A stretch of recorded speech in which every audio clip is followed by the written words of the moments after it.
Do you find yourself accidentally pressing the camera control button on your iPhone 16 or 16 Pro devices?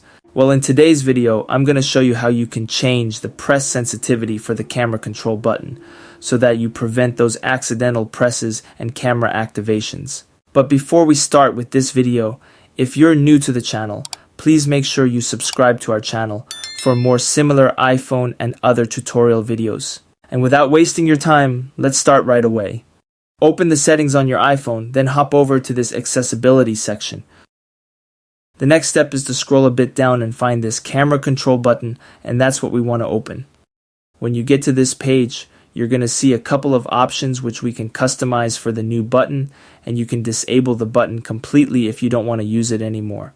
But we want to change the sensitivity of this button so we don't activate the camera by accident.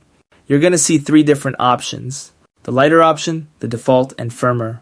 Maybe this was set to a lighter or default option for you, and this is why you accidentally press this camera control button and it opens the camera. Try setting this to the firmer option, and this way you will have to press a bit stronger in order to activate your camera with the camera control button. You have a little animation just below these options where you can get a preview on how hard you'll have to press in order to open your camera. But yeah, if you find yourself activating the camera when you don't want to a lot of times, then set the option to firmer and then see if this fixes your issue.